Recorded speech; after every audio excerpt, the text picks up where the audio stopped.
សួស្តីបងប្អូនទាំងអស់គ្នាបានចឹងសូមស្វាគមន៍មកកាន់ YouTube Channel ក៏ដូចជា Facebook Page របស់ខ្ញុំនៅក្នុងវីដេអូនេះខ្ញុំចង់ណែនាំបងប្អូនមកមើលម៉ូតូប្រភេទ Scooter ប៉ុន្តែវាទំហំធំបន្តិចបាទអញ្ចឹងវាត្រូវសម្រាប់បងប្អូនយើងបរោះដែលចង់បាន Scooter ប៉ុន្តែបែប Electronic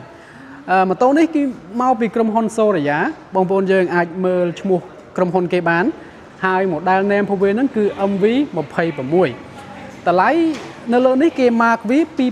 2180 នេះគឺជាតម្លៃពីមុនមកទេបើសិនជាបងប្អូនមកឥឡូវនេះគឺគេបញ្ចុះត្រឹមតែ 1000 ជាងទេបងប្អូនយើងបានអញ្ចឹង $1000 ជាងយើងបានស្ពេចកប់ចំហាញបងប្អូនជូនខ្ញុំបង្ហាញជូនបងប្អូនណាបងប្អូនយើងសាក់ម្ដងជិះបាន130គីឡូម៉ូតូនេះបាទសាក់ម្ដងជិះបាន130គីឡូហើយរយៈពេលសាក់របស់វាហ្នឹងមកពេញគឺយើងចំណាយពេលដូចជា7ទៅ8ម៉ោងសាក់មកពេញហើយយើងជិះបានចម្ងាយរហូតដល់ទៅ130គីឡូបាទអញ្ចឹងជិះបានឆ្ងាយមែនទែនកម្លាំងរបស់វាហ្នឹងគឺវាគេគិតជាវ៉ាត់បងប្អូនយើងគឺ450វ៉ាត់បាទជាកម្លាំងម៉ូទ័ររបស់វា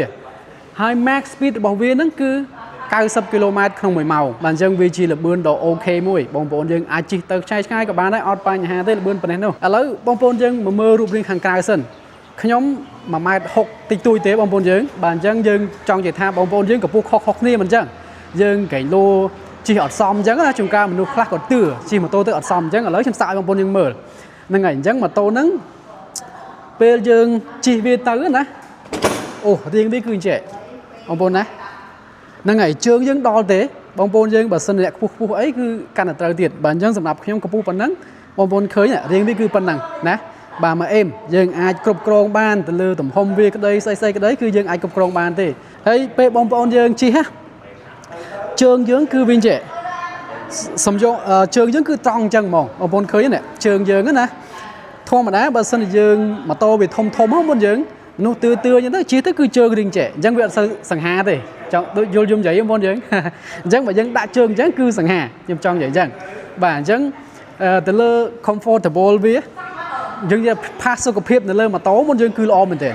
បាទដៃម៉ូតូក៏វាមិនសូវធំពេកយើងជិះទៅគឺតំណងរូបរាងវានឹងគឺស្អាតមែនទែនតែម្ដងពេលយើងជិះកាន់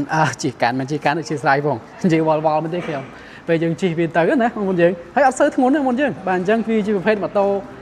អគ្គិសនីណាបងប្អូនយើងយល់កន្លែងហ្នឹងហើយជំរឿពណ៌យើងមាន2បាទយើងមានពណ៌ខ្មៅក៏ស្អាតដែរបងប្អូនយើងបងប្អូនឃើញទេបាទខ្មៅគ្លីតដូចកវីអញ្ចឹងមិនធម្មតាទេខាងនេះវាសហើយសលាយខ្មៅអញ្ចឹងណាអញ្ចឹងទៅតាមការចូលចិត្តរបស់បងប្អូនទេ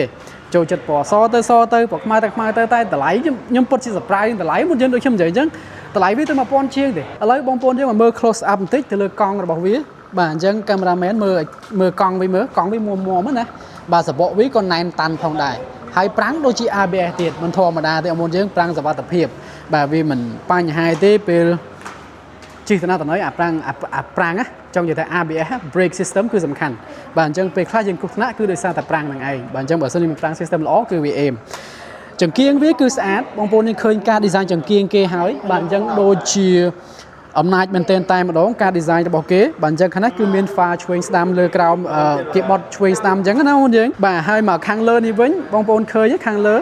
អានេះគឺដៃរបស់វាបងប្អូនឃើញណាបាទរាងវាគឺអញ្ចឹងហើយនេះគឺជាកន្លែង LED យើងអាចមើលប្រភេទព័ត៌មានផ្សេងពាក់ព័ន្ធទៅនឹងគេហៅថាម៉ូតូរបស់យើងជិះបានប្រមាណថ្មសល់ប្រមាណអញ្ចឹងទៅឬក៏ប្រភេទកម្លាំងដែលយើងជិះបានប្រមាណគីឡូម៉ែត្រនេះគឺបង្ហាញលើនឹងតែម្ដងហើយសោវាគឺអញ្ចេះយើងមានថូ2ថត2ដើម្បីដាក់អីវ៉ាន់អញ្ចឹងទៅឬក៏ដាក់កែវកាហ្វេអីទៅអត់បញ្ហាទេយើងអាចដាក់បានណាហើយយើងអាចជិះ2នាក់បងប្អូនយើងហើយកែវវាគឺទន់ល្អបងប្អូនយើងមើលឃើញណាជិះទៅអត់ឈឺគូតទេធ្វើដំណើរទៅទៅគឺអត់បញ្ហាណាហើយខាងក្រោយបងប្អូនឃើញទេបាទអញ្ចឹងការ design វាគឺអេមបងប្អូនយើងបាទមកមុំជិះមែនតែម្ដងសម្រាប់បងប្អូនយើងបរោះណាត្រូវការ scooter ពួកហ្នឹងគឺបែប scooter បងប្អូនយើងត្រូវការម៉ូតូបែបម៉ូតូអគ្គិសនីភាសាខ្មែរយើងម៉ូតូអគ្គិសនីវាកម្លាំងខ្លាំងកម្លាំងធំចង់និយាយអញ្ចឹងណាវាមិនតូចពេកទេប៉ុន្តែវាក៏មិនធំពេកដែរ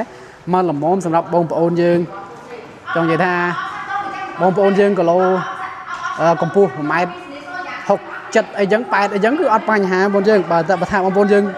ទឿដូចខ្ញុំក៏អត់បញ្ហាដែរយើងអាចជិះបានណាបងប្អូនយើងមើលចុះរៀងវាគឺប៉ុណ្ណឹងណាបងប្អូនយើងហ្នឹងហើយបើអញ្ចឹងចាប់អារម្មណ៍អីអាចមកមើលបាននៅក្រុមហ៊ុន Soria brand វាហ្នឹងគឺ model name វាហ្នឹងគឺ MV បងប្អូនយើងម៉ូតូអេគីសានីបាទអញ្ចឹងអរគុណនេះគឺជាអ្វីខ្ញុំចង់ចែករំលែកនៅក្នុងវីដេអូនេះសង្ឃឹមបងប្អូនចូលចិត្តជួបគ្នានៅឱកាសក្រោយបាយបាយ